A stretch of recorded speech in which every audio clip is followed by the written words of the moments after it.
On our way back home from the Landrover 75th birthday celebrations in Wanaka, I received a works order to complete a health and safety inspection on the fibre optic build between Te Anau and Milford Sound. Due to the vast distances involved and the remoteness of the build site, I'd flown down the day before, so I thought I'd take a detour into Mavora Lakes and see how close I could get to Walter Peak Station.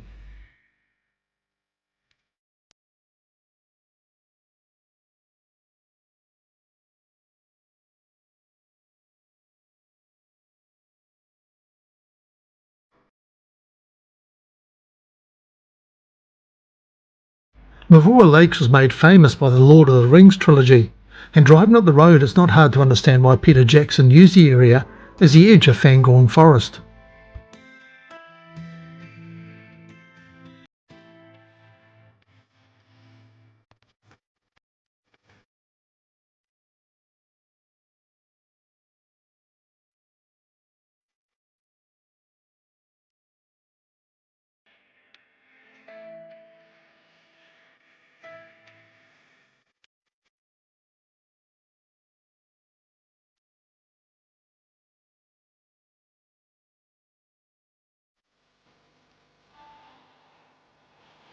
Not far up the Mount Nicholas Road I came across a gate with a sign stating that entry is by permit only, so having issues myself with sightseers on my own property, I respected the owner's wishes and turned around.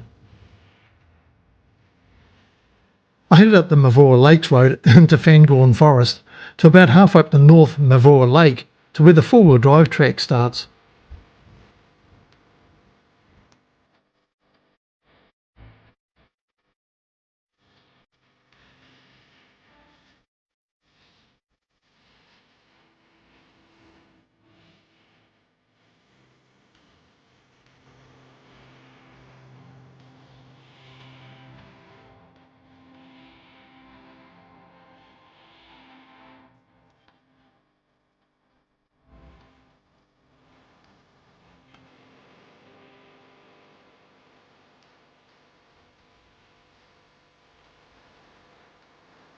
We drove up this road as far as Boundary Hut back in 2007. The track is quite easy with a good metal base, with the only boggy part at the start of the track. But with light fading and temperature dropping, my focus was finding somewhere to eat tonight. So I headed out down the road back towards Te Anau.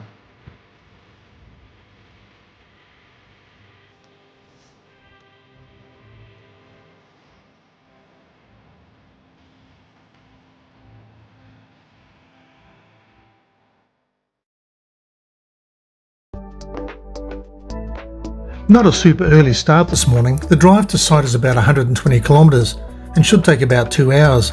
The build crew is based in Te Anau, so I need to time my visit so when the crew is on site and commence their task in hand.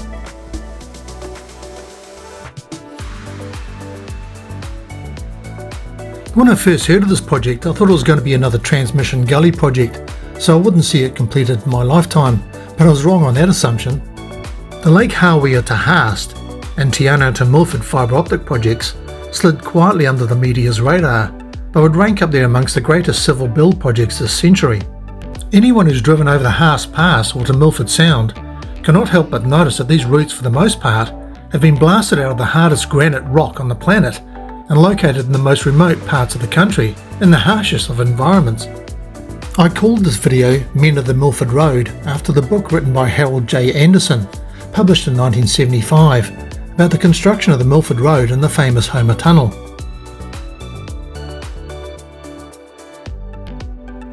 The trench cut by the 3-metre diameter rock saw, which we'll see a bit later on, can be seen in this shot.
The Homer Tunnel is 1.2 kilometres long and was constructed between 1935 and 1953.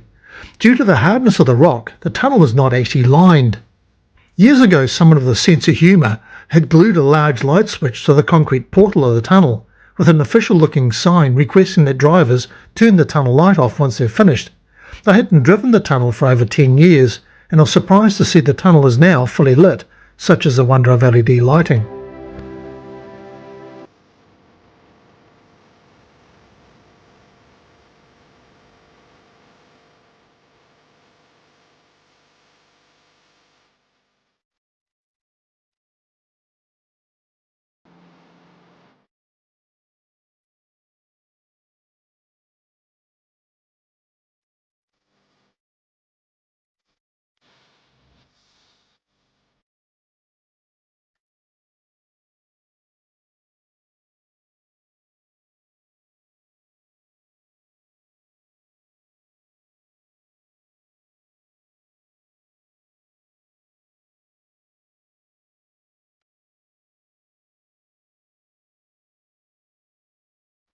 Road cones and a large trench down the sealed road must mean I'm getting close.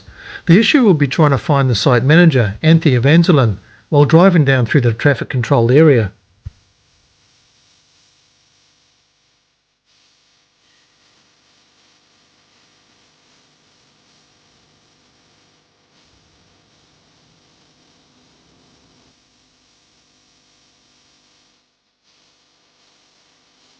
I managed to find some of the crew escorting a front-end loader down the road, who put me in touch with the STMS, Deepak Joshi, who were followed back up the road to the construction site.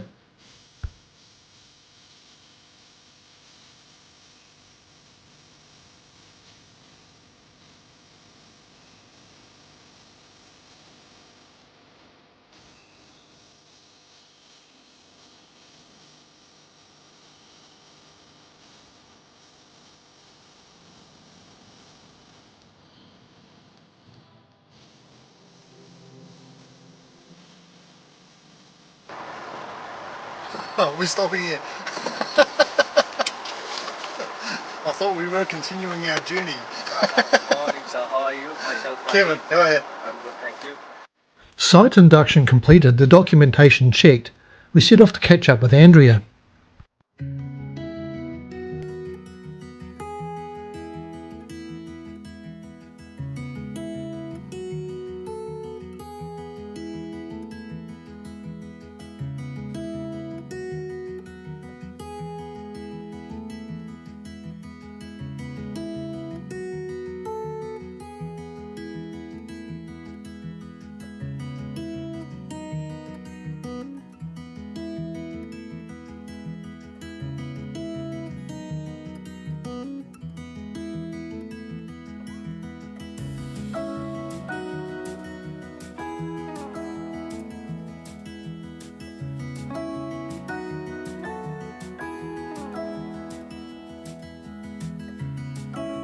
After checking a few of the other work sites, Andrea and I headed back down to Milford for a late lunch.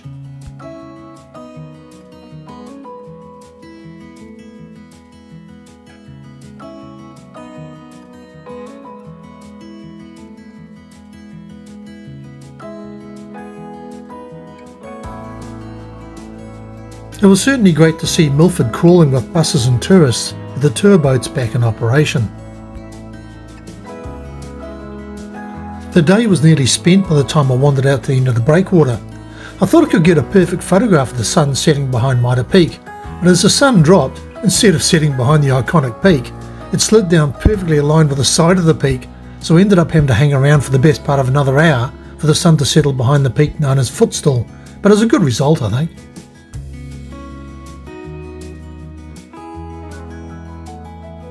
Now in the evening shadow, I had a quick look around the marina, where all the crayfish boats come in to offload their catch.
The Milford Road is managed by the Milford Road Authority, which is a joint venture between the New Zealand Transport Authority and Downers.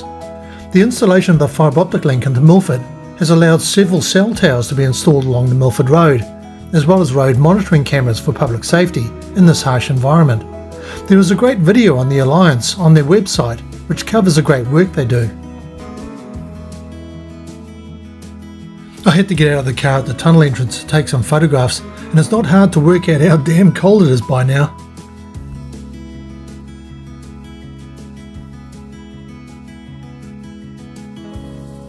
I'd forgotten how steep the tunnel was. I guess it's the flash new lights that show it off better than the headlights. An unexpected factor of building the tunnel was the amount of water they had to deal with. The expectation was that once the tunnel has hit solid rock, the flow of water would virtually cease.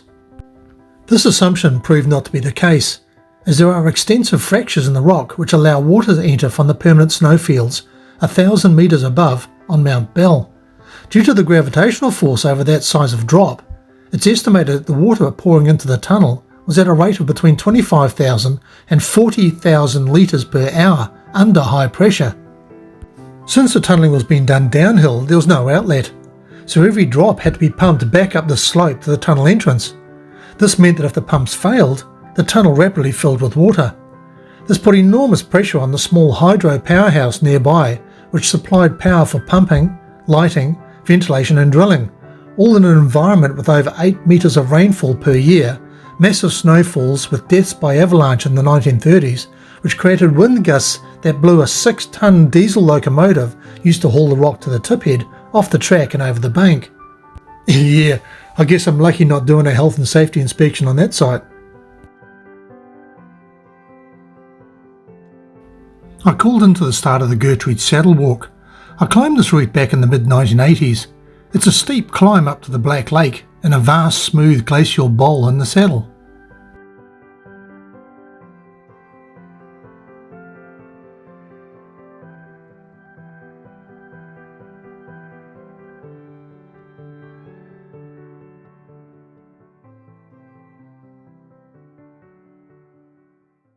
Continue on State Highway 94 for 75 kilometers.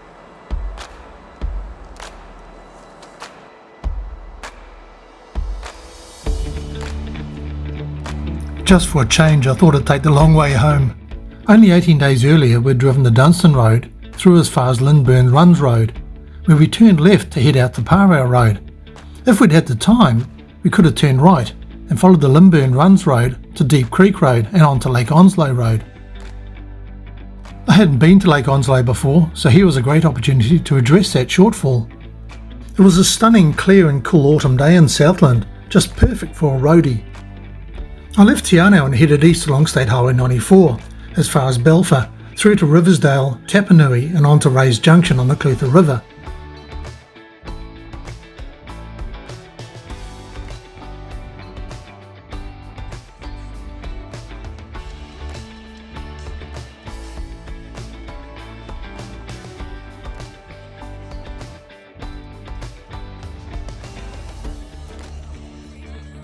At Rays Junction I turned right to cross the Clutha at Belmont to follow Craig's Flat Road on the true left of the Clutha River, heading upriver to Miller's Flat.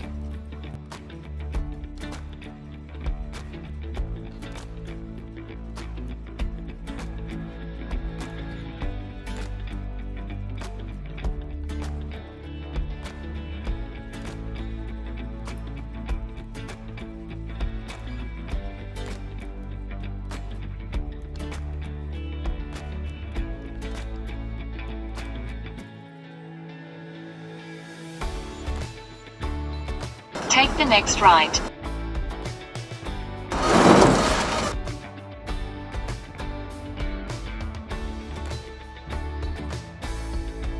In 600 meters, make a U-turn.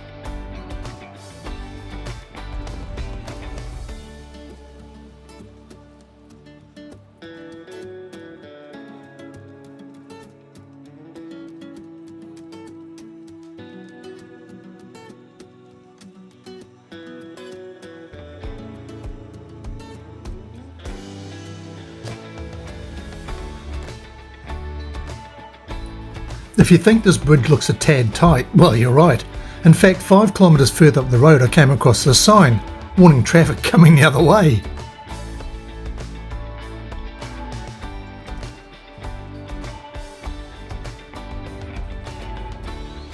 Been a while since I was last here. This area was an old gold mining town called Horseshoe Bend. A chap named William Rigney arrived here in 1865, where he came across an unmarked grave. Rigney had always thought that his demise would be an unmarked grave on a bleak hillside, so he carved a headstone for the grave with the words "Somebody's darling lies buried here." In 1903 it was noticed the original wooden headboard was rotting away, so the locals raised sufficient funds to erect a marble headstone, and the original was enclosed and attached to the new headstone.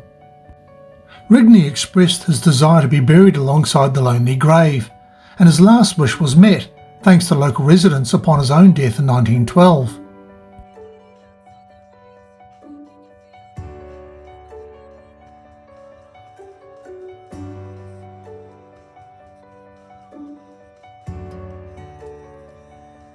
Eventually the narrow cart track widened and turned to Tahsil just before Miller's Flat.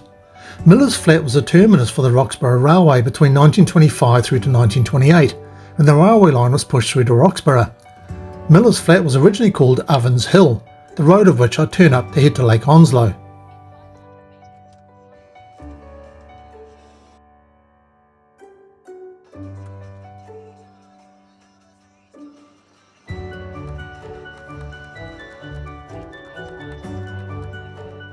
At the top of Timber Burn Road I turned right onto Lake Onslow Road.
This was a bit random. I thought it was another lonely grave, but turned out to be some memorials for a couple of chaps who just loved Lake Onslow.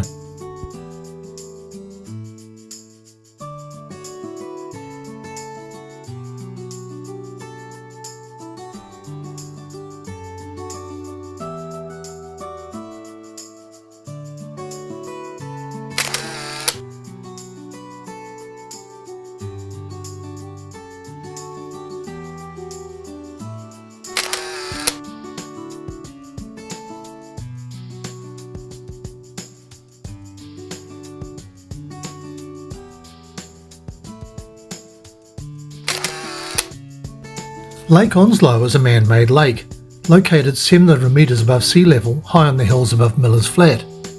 It was formed by the damming of the Teviot River and Dismal Swamp in 1890 for use in the goldfields below, to run stamping batteries, hydraulic suction mining systems like at Pinder's Pond, irrigation for orchards, as well as hydroelectric generation.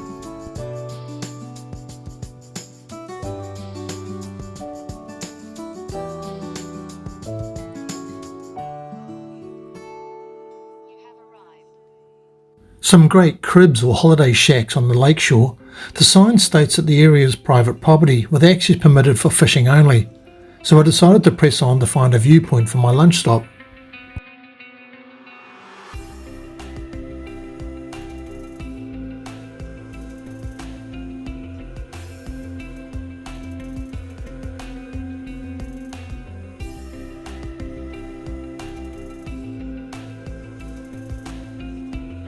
In 1982, a new dam was built, raising the lake level by a further 5 metres and drowning the old dam.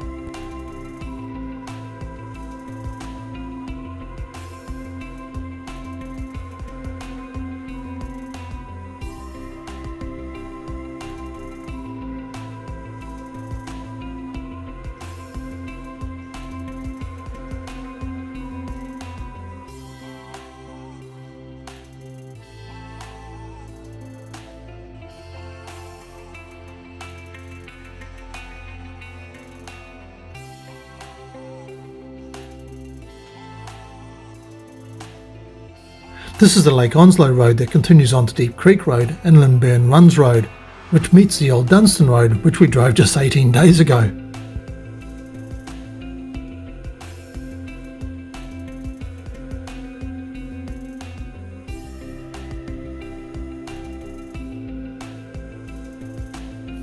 Lunch scoffed and the thermos emptied, I repacked my bags ready for my flight home and hit the road back out the same way I came in. In 2002, a proposal was put up by the University of Waikato to create a pumped hydro storage system at Lake Onslow, which uses electrical pumps to pump water up to a higher level lake using off-peak power. At peak times, the water is released back through the turbines and sold back into the grid at a higher rate than the cost of pumping it up to the lake. The article I read did not indicate how much Lake Onslow would be raised by, but in 2020, the government announced that they would fund a feasibility study of the proposal. I'm guessing that the batches would need to be moved further up the hillside away from the lake, but that the issue would be the constant fluctuation of the lake level from one day being next to the lake to overnight being several hundred metres away and looking at a dry foreshore.